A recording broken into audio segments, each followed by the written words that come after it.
लोग हैं तो वो गुरु दीक्षा लिए थे, मंत्र दीक्षा के मार्फत से। गुरु दीक्षा का मतलब होता है और बहुत बड़ा मतलब होता है। उन्होंने आजकल तो लोग गुरु का महत्व ही खत्म कर दिए हैं। हाँ वही चीज है ना। गुरु के बिना साधना ऐसे करो, ऐसे बिना गुरु के आप जो है ये विधान से आप इस कर्म कांड को जो है पूर्ण करो, तो बिना गुरु के आप जो है प्रतिष्ठा कर दो, तो ये सारी चीजें होती हैं। ठीक है, तो वहाँ पे उन लोगों ने गुरु का महत्व खत्म कर दिया। अब मतलब वो महत्वहीन हो गया। अब इससे सामान्य में जो सांसारिक स्थिति में देखेंगे आप, अगर जैसे कि कोई डिग्री चाहिए आपको, हाई स्कूल का इंटर का चाहिए, प्रारंभिक जो शिक्षा है जी, तो उसमें भी आप अगर स्कूल में जाते हैं, एडमिशन लेते हैं, कोचिंग में जाते हैं, एडमिशन लेते हैं, और तब उसके बाद में आपको जो है वो डिग्री प्राप्त होती है और आप कहे जाते हैं कि हाँ आप पढ़े लिखे हैं। ये तो सांसारिक व्यक्ति बात हो गई बात। यहाँ पर भी बिना गुरु के आप जो है कोई डिग्री और कोई मतलब लेवल जो है क्रॉस नहीं कर सकते जी। तो फिर आप अब ऐसे समझिए कि जो आध्यात्म है वो तो आपके लिए, आप तो उसमें अभी जन्म भी आपका नहीं हुआ है। सही। वहाँ पे गुरु के बिना ही आप सब कुछ कर लेंगे, यही है। और कैसे संभव हो जाएगा वो? जी जी। आप कोई से मंत्र उठा के जपते रहिए, क्या फर्क पड़ता है उससे? कोई मतलब निकलने वाला ही नहीं है। अब ये अलग है कि कलयुग में प्रभु का नाम ही पर्याप्त है जी। तो फिर ऐसी स्थिति में हम मंत्र का जप करें ही क्यों? हाँ ये भी बात सही है। मंत्र जप मंत्र विश्वास, वही मैं कह रहा हूँ, फिर ऐसी स्थिति में हम मंत्र का जप करें क्यों? सही।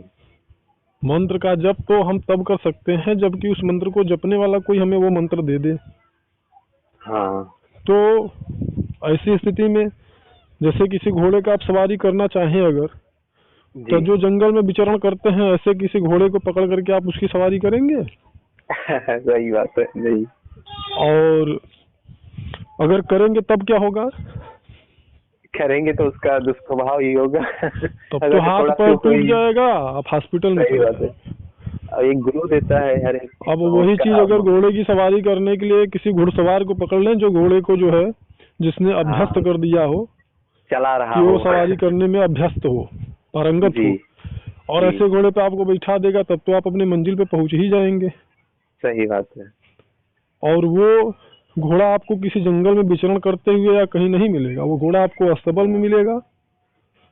ठीक है, जहाँ पे घोड़े आपको प्राप्त होते हैं, खरीदे जाते हैं, चाहे धन दे करके चाहे प्राप्त हो, चाहे आपके व्यक्तिगत जो है व्यवहार से प्रभावित होकर अगला आपको प्रदान कर दे कि लो सवारी कर लो। जी जी। तो फिर ऐसी परिस्थिति में आप अपनी मंजिल पे पहुंच जाएंगे। उसी प्रकार से मंत्र जो है वो ऐसे ही कहीं से उठा करके यूट्यूब से, किताब से करेंगे तो आपकी स्थिति वही होगी, खराब हो जाएगा। और वो होने की संभावना 100% है। ये भी जान लीजिए, क्योंकि आपको नहीं पता है कि आपने कौन कौन से कर्म किए हैं जी, और उन कर्मों को आपको भोगना है जी। और मंत्र जो होता है वो सबसे पहले जाप करते समय सबसे पहले या साधना या अध्यात्म में जब घुसते हैं तो सबसे पहले तो आपके बुरे कर्म आपके सिर पे रखे जाते हैं, जो गठरी लेके आप पैदा हुए हैं। वर्तमान में आप बहुत अच्छा काम कर रहे हैं, बहुत बढ़िया काम कर रहे हैं, प्रभु का चिंतन कर रहे हैं। पिछले जन्मों में आपने क्या क्या किया है न आप जानते हैं और न कोई जानता है। और जब वो कर्म का जो ठीकरा है वो सिर पे फूटना शुरू होगा तो आपका होगा क्या, आप स्वयं नहीं जानते, क्योंकि आपने तो गुरु को नहीं चुना ना। जी। अब वहीं पे अगर गुरु है, मान लीजिए आपने गुरु दीक्षा में मंत्र प्राप्त किया है तो गुरु के संकल्प रूपी लगाम गुरु का उस मंत्र में लगा रहता है। हाँ, तो कोई साइड इफेक्ट नहीं होता है कोई। वो जो लगाम गुरु का संकल्प होता है वो लगाम का काम करता है जी, वो सही दिशा में लेकर के ही चलेगा आपको। और ऐसी परिस्थिति में जब आपको अवरोध आएंगे जी, तो फिर वो अवरोध जो है वो गुरु की कृपा से वो अपने आप हटते जाएंगे। आपको प्रेरणा मिलेगी अथवा डायरेक्ट गुरु से अगर संपर्क हो रही है, आपको आपका स्थूल शरीर में है गुरु, तो फिर उनकी कृपा से आपको जो है समय समय पे उचित मार्गदर्शन प्राप्त होता रहेगा।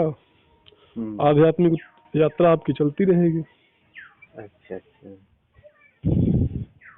ये बात सही आपने कही कि यही चीज बता रहे थे। जैसे जो मेरे फ्रेंड वगैरह हैं तो ये जैसे बताते हैं, ये बात आपने सही बताई। मेरे भी मन में ये विचार आता है कि जैसे जब कोई इंसान गुरु कर लेता है तो उसके सानिध्य में या जैसे वो सूक्ष्म शरीर में उनके गुरु तो उपस्थित होते ही हैं।